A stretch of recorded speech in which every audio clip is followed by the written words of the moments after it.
नमस्कार दर्शक बंधु मु आपण को ओडिशा टीचर यूट्यूब चैनल को स्वागत जनाऊँगी। चलतु डिस्कसन करवा 2024 मसीह होबाकु आपणकर ओटीईटी सीटी बीएड ओएसएस टीईटी जहाँ भी आपणकर टीचिंग रिलेटेड एग्जाम रही तो तार गोटे महत्वपूर्ण सीडीपी गोटे महत्वपूर्ण सेक्शन को आम डिस्कसन करवा। शिक्षण प्रक्रिया को बुझा ठीक अच्छे कौन ना शिक्षण प्रक्रिया को बुझा अंडरस्टैंडिंग लर्निंग प्रोसेस तो शिक्षण प्रक्रिया को बुझा कौन पर दरकार ना आपण मैंने समस्ते जानी जिते बड़े गोटे विद्यालय शिक्षण शिक्षादान प्रक्रिया चली थाए आमे किसी शिक्षार्थी मानक शिखई था पाखर किसी शिखी था एमती गोटे प्रोसेस चलता है। तो प्रथम जानवर अच्छी शिक्षण प्रक्रिया को बुझा से जो शिक्षार्थी शिक्षण जो हो शिक्षकों जो शिक्षण हो तो प्रथम से जिनटा को बुझा से जिनटा को बुझी सारापर दैट मीन्स अंडरस्टैंडिंग कर सारापर आम जमीती चाहिए जोपरी भाव चाहिए से भाव में आम शिक्षण शिक्षादान प्रक्रिया को आग को नहीं पारिबा। तो चलतु डिस्कसन करवा ये जो शिक्षण प्रक्रिया को बुझा किपरि। तो शिक्षण प्रक्रिया को बुझापी गले केते गुडी जिनस प्रति ध्यान देवा उचित। चलतु देखा प्रथम शिक्षण संज्ञा किए कौन कहूँ शिक्षण क्या आम शिक्षण बोले कहूँ। एबे आम देखा ना शिक्षण धारणा और स्वरूप कौन ना शिक्षण धारणा स्वरूप। तो समस्ते जानी परिवेश सह क्रिया प्रतिक्रिया करी शिक्षार्थी अनेक कथा शिखी थाए। तो आम समस्ते जानीचु कौन ना जिते बड़े शिक्षार्थी कौन करे ना अनेक गुड़िए पिला मान सहित अभिभावक सहित पड़ोशी सहित मिसिक कौन करे ना विभिन्न प्रकार ज्ञान आहरण करे। तब देखिए शिक्षण स्वरूप कौन रही ठीक अच्छे। प्रथम हूँ शिक्षण एक जीवनव्यापी प्रक्रिया कौन कही ना शिक्षण एक जीवनव्यापी प्रक्रिया अर्थात कहवाक गले शिक्षण गोटे निर्दिष्ट दिन बा गोटे निर्दिष्ट समय बा गोटे निर्दिष्ट वर्ष पर हो न था। शिक्षणटा गोटे कौन ना शिक्षण एक जीवनव्यापी प्रक्रिया अर्थात आम जदि कहवाक जा साधारण भाषा ना जन्म और मृत्यु पर्यंत शिक्षणटा घटी घटी चली थाए। शिक्षण एक आचरणगत परिवर्तन ठीक अच्छे। शिक्षणटा कौन ना शिक्षण एक आचरणगत परिवर्तन। आचरणगत परिवर्तन कहले कौन ना व्यवहार परिवर्तन हाँ कि नहीं व्यवहार परिवर्तन। किंतु मन रखिए ये जो कहुई कथाटी शिक्षण एक आचरणगत परिवर्तन मन रखिए किंतु सबू आचरणगत परिवर्तन नुहे बा शिक्षण नुहे सबू आचरणगत परिवर्तनटा शिक्षण नुहे कहीं कहूँ देखो धरा जाऊ गोटे पिला कौन कला ये दीटा पिला अच्छा ठीक अच्छे गोटे ए गोटे बी ठीक अच्छे बी बहुत भल पाठ पढ़े किंतु ए भल पाठ पढ़े नहीं। तो ए कौन कला ना बी को अनुकरण कला ठीक अच्छे अनुकरण करी से पाठ पढ़ाटा को शिखिला अर्थात आर जो स्थायी परिवर्तन हैला ए रो जो परिवर्तन हैला सेटा को आम कहीपर जोटा कि स्थायी परिवर्तन बा गोटे परिवर्तन जो है पॉजिटिव जिनसटा पाठटा गोटे कौन पॉजिटिव जिनस यार पाठ हो नाला से बी को देखिकी से पाठटी को पढ़ला अर्थात आम कहीपर जे यार आचरणगत परिवर्तन हो तो आपको आम शिक्षण कहवा ठीक अच्छे। धरा जो से ए आउ बी थे ठीक अच्छे ए आउ बी पुणी आ गए एग्जाम्पल नवा जे सबू आचरणगत परिवर्तन शिक्षण नुहे बोले ये जो बी रही आपण पाखे ठीक अच्छे। आ गोटे एग्जाम्पल नौ बी धरा जाऊ सी कौन करुँचे ना सी ଆପଣଙ୍କର ଡ୍ରିଙ୍କ କରୁଛି, ଠିକ୍ ଅଛି। ସେ କ'ଣ କରୁଛି ନା ଡ୍ରିଙ୍କ କରୁଛି। ଏ ଯଦି ବି ପାଖରୁ ସେଇ ଡ୍ରିଙ୍କ କାର୍ଯ୍ୟଟି ନେଉଛି ବା ଅନୁକରଣ କରୁଛି ବା ତା'ର ଆଚରଣରେ ଯଦି ପରିବର୍ତ୍ତନ କରୁଛି, ଅର୍ଥାତ୍ ଇଏ ବି ଡ୍ରିଙ୍କିଂ କରୁଛି, ଏ ବିଠୁ ଶିଖିକି ପୁଣି ଏ ବି ଡ୍ରିଙ୍କିଂ କରୁଛି। ତ ଏଇଟା ଗୋଟେ ଦେଖନ୍ତୁ, ଡ୍ରିଙ୍କିଂଟା ଗୋଟେ ଆପଣଙ୍କର ନେଗେଟିଭ୍ ପଏଣ୍ଟ। ତ ଏଇଟା ଆପଣଙ୍କର ଶିକ୍ଷଣ ହେବ ନାହିଁ। ଶିକ୍ଷଣ ଏକ ଉଦ୍ଦେଶ୍ୟପୂର୍ଣ୍ଣ କାର୍ଯ୍ୟ।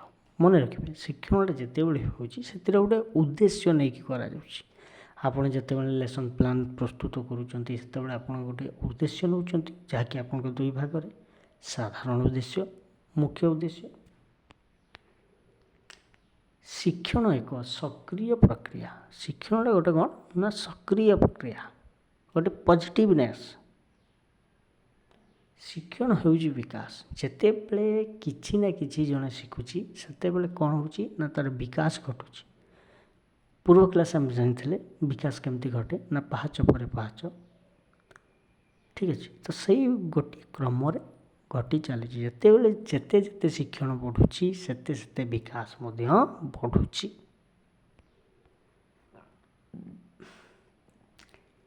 ଶିକ୍ଷଣ ହେଉଛି ଅନୁଭୂତି ସଂଯୋଜନା। ଶିକ୍ଷଣଟା କ'ଣ ନା ଶିକ୍ଷଣଟା ହେଉଛି ଆପଣଙ୍କର ଅନୁଭୂତି ସଂଯୋଜନା। ଶିକ୍ଷଣ ଏକ ବହୁମୁଖୀ ପ୍ରକ୍ରିୟା, ଅର୍ଥାତ୍ ଶିଖିବା ପାଇଁ ବହୁତ ଗୁଡ଼ିଏ ଦିଗ ଅଛି। ନାହିଁକି ଆମେ କେବଳ ଦେଖନ୍ତୁ ଏକ୍ଜାମ୍ପଲ୍ ଯଦି ନେବା, ଗୋଟେ ଶିକ୍ଷାର୍ଥୀକୁ ଆମେ କ'ଣ କହିବା ନା ତୁ ବହି ପଢ଼ିକି ଲେଖ ବା ବହି ପଢ଼ିକି ତୁ ସବୁ କିଛି କରିପାରିବ କି? କେବେ କରିପାରିବନି। ତାକୁ ବିଭିନ୍ନ ସୋର୍ସକୁ ବୁଲେଇବା ପାଇଁ ନେବା, ବିଭିନ୍ନ ଜାଗାକୁ ତାକୁ ନେଇକି ଯିବା, ଠିକ୍ ଅଛି। ବା କିଛି ବିଭିନ୍ନ ପ୍ରକାରର ବହି ଆଣି ତାକୁ ଦେବା, ଅନ୍ୟ ପିଲା ସହିତ ମିଶିବା ପାଇଁ କହିବା, ଏଇଗୁଡ଼ା ବିଭିନ୍ନ ପ୍ରକାର ରହିଛି। ତ କ'ଣ କହିପାରିବା ନା ଶିକ୍ଷଣ ଏକ ବହୁମୁଖୀ ପ୍ରକ୍ରିୟା, ନାହିଁକି ଗୋଟିଏ ଦିଗରେ ଶିଖିବ, ସେଟା ବହୁତ ଗୁଡ଼ିଏ ହେଇପାରିବ।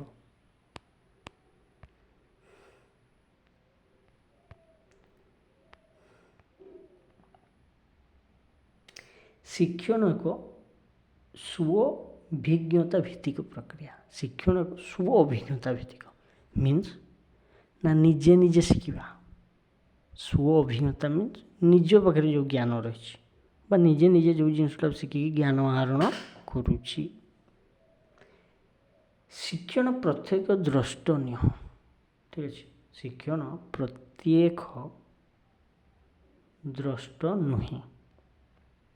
ଶିକ୍ଷଣ ହେଉଛି ଉପଯୋଜନା। ବହୁତ ବଢ଼ିଆ କଥାଟା। ଶିକ୍ଷଣଟା କ'ଣ? ଶିକ୍ଷଣ ହେଉଛି ଉପଯୋଜନା। ତବେ ଚାଲନ୍ତୁ ଡିସ୍କସନ୍ କରିବା। ଶିକ୍ଷଣର ସଂଜ୍ଞା କିଏ କ'ଣ କହିଥିଲେ? ଏଇ ଭିତରୁ ଆପଣଙ୍କର ଦୁଇଟା କ୍ୱେଶ୍ଚନ୍ ଏମିତି ଅଛି ଆପଣଙ୍କ OTET ଏକ୍ଜାମ୍ରେ ଗୋଟେ 100% ପଡ଼ୁଛି ଏବଂ ସିଟି ଏଣ୍ଟ୍ରାନ୍ସ ଯେଉଁମାନେ ଯେଉଁଛନ୍ତି ନିହାତି ପଡ଼ୁଛି, ବିଏଡ଼୍ରେ ମଧ୍ୟ ପଡ଼ୁଛି ଏବଂ ସିଟି ପ୍ରଥମ ବର୍ଷର ଯେଉଁ ପିଲାମାନେ ଅଛନ୍ତି, ଏଇ ଯେଉଁ ନୋଟ୍ ଗୁଡ଼ିକ ବା ଏଇ ଯେଉଁ ବୁକ୍ ଗୁଡ଼ିକ ଏଗୁଡ଼ା ସବୁ ଆପଣଙ୍କର city first year book FC2। ତ ଚାଲନ୍ତୁ ଦେଖିବା କ'ଣ ସବୁ କିଏ କ'ଣ କହିଥିଲେ। এইটা ଆପଣଙ୍କ ପାଇଁ ବହୁତ ଇମ୍ପୋର୍ଟାଣ୍ଟ। ଏଇ ଗୋଟିଏ ଗେଟ୍ସ ଆଉ ଗୋଟେ କ୍ୟାଭଲିନ୍, ଠିକ୍ ଅଛି। ଏଇ ଦୁଇଟା ଆପଣଙ୍କର OTET ଏକ୍ଜାମ୍ରେ ଯଦି ଏ ବର୍ଷ ଯଦି ଏଇଟା ପଢ଼ିଦେବ, ଆର ବର୍ଷ ଆପଣଙ୍କର ଏଇଟା ପଢ଼େ, ଏମିତି ଅଲ୍ଟରନେଟ୍ ଚେଞ୍ଜ ହେଇଯାଏ। ତ ଚାଲନ୍ତୁ ଦେଖିବା। ଅଭିଜ୍ଞତା ଓ ପ୍ରଶିକ୍ଷଣ ଦ୍ୱାରା ଆଚରଣଗତ ହିଁ ଶିକ୍ଷଣ। କିଏ କହିଥିଲେ ନା ଗେଟ୍ସ। ମନେ ରଖିବେ, ଅଭିଜ୍ଞତା ଓ ପ୍ରଶିକ୍ଷଣ ଦ୍ୱାରା ଆଚରଣଗତ ପରିବର୍ତ୍ତନ ହିଁ ଶିକ୍ଷଣ। କିଏ କହିଥିଲେ ନା ଗେଟ୍ସ କହିଥିଲେ। ଅଭ୍ୟାସ ଫଳରେ ବ୍ୟକ୍ତିର କାର୍ଯ୍ୟ ସମ୍ପାଦନରେ ଯେଉଁ ପରିବର୍ତ୍ତନ ଲକ୍ଷ୍ୟ କରାଯାଏ ତାହା ହେଉଛି ଶିକ୍ଷଣ। ଏଇଟା କିଏ କହିଥିଲେ? ମ୍ୟାକ୍ଗିଭ୍ ଇରିଅନ୍, ଠିକ୍ ଅଛି। ମ୍ୟାକ୍ଗିଭ୍ ଇରିଅନ୍ କହିଥିଲେ। ଶିକ୍ଷଣ ପ୍ରଗତିଶୀଳ ପୁନର୍ବଳନ ବ୍ୟବହାର ଗ୍ରହଣ ପ୍ରକ୍ରିୟା। କିଏ କହିଥିଲେ ନା ସ୍କିନର କହିଥିଲେ। ଶିକ୍ଷଣ ପ୍ରଗତିଶୀଳ ପୁନର୍ବଳନ ଯୁକ୍ତ ବ୍ୟବହାର ଗ୍ରହଣ ପ୍ରକ୍ରିୟା। କିଏ କହିଥିଲେ ନା BF ସ୍କିନର। ପୁନର୍ବଳନ ଯୁକ୍ତ ସାଧନ ଫଳରେ ଆଚରଣ ପ୍ରବଣତାରେ ସମ୍ଭବ ହେଉଥିବା ସ୍ଥାୟୀ ପରିବର୍ତ୍ତନ ହିଁ ଶିକ୍ଷଣ। କିଏ କହିଲେ? କିମ୍ବଲ। ଅଭିଜ୍ଞତାରୁ ଆଚରଣଗତ ପରିବର୍ତ୍ତନ ହିଁ ଶିକ୍ଷଣ। କିଏ କହିଲେ? ନା କ୍ୟାଭଲିନ୍। ଅଭିଜ୍ଞତାରୁ ଆଚରଣଗତ ପରିବର୍ତ୍ତନ ହିଁ ଶିକ୍ଷଣ। କିଏ କହିଲେ? ନା କ୍ୟାଭଲିନ୍। ତ ବନ୍ଧୁଗଣ, ଏଇ ଯେଉଁ ଆପଣଙ୍କର ରହିଛି, ଠିକ୍ ଅଛି, 1 2 3 4 5, এই ପାଞ୍ଚଟି ଜିନିଷକୁ ଆପଣ ମନେ ରଖିଦେବେ। ପାଞ୍ଚଟି ଜିନିଷ ଯଦି ଆପଣ ମନେ ରଖିଦେଉଛନ୍ତି, 1 ମାର୍କ ଆପଣଙ୍କର କନଫର୍ମ ହେଇଯାଉଛି। 1 ମାର୍କ। ଆଉ ମୋଷ୍ଟ ଇମ୍ପୋର୍ଟାଣ୍ଟ, ଏଇ ପାଞ୍ଚଟାରୁ ଆପଣଙ୍କର ମୋଷ୍ଟ ଇମ୍ପୋର୍ଟାଣ୍ଟ ହେଉଛି ଅଭିଜ୍ଞତା ପ୍ରଶିକ୍ଷଣ ଦ୍ୱାରା ଆଚରଣଗତ ପରିବର୍ତ୍ତନ ଶିକ୍ଷଣ ଗେଟ୍ସ, ଅଭିଜ୍ଞତାରୁ ଆଚରଣଗତ ପରିବର୍ତ୍ତନ ଶିକ୍ଷଣ କ୍ୟାଭଲିନ୍। ଏଇ ଦୁଇଟା ଆପଣଙ୍କ ପାଇଁ ବହୁତ ବହୁତ ବହୁତ ଇମ୍ପୋର୍ଟାଣ୍ଟ। ତ ବନ୍ଧୁଗଣ, ଆପଣ ଯଦି ଚ୍ୟାନେଲରେ ନୂଆ ଥିବେ ଚ୍ୟାନେଲଟିକୁ ସବସ୍କ୍ରାଇବ୍ କରିବେ। ଯଦି ଭିଡ଼ିଓଟି ଆପଣଙ୍କୁ ଭଲ ଲାଗେ ଭିଡ଼ିଓଟିକୁ ଲାଇକ୍ କରିବେ। ଏହିପରି ଭାବରେ ଛୋଟ ଛୋଟ ଭିଡ଼ିଓ ମାଧ୍ୟମରେ ମୁଁ ଆପଣମାନଙ୍କୁ ଭଲ ଭାବରେ ଜଣାଇଦେବି କି OTET ଏକ୍ଜାମ୍ ପାଇଁ କେଉଁଟା ଆପଣଙ୍କ ପାଇଁ ଇମ୍ପୋର୍ଟାଣ୍ଟ, କେଉଁଟା ଆପଣ ଦେଖିକି ନିହାତି ଯିବା ଆବଶ୍ୟକ। ଠିକ୍ ଅଛି, ପୁଣି ଦେଖା ହେବ ଆପଣଙ୍କ ସହିତ ଗୋଟେ ନୂଆ ଭିଡ଼ିଓରେ।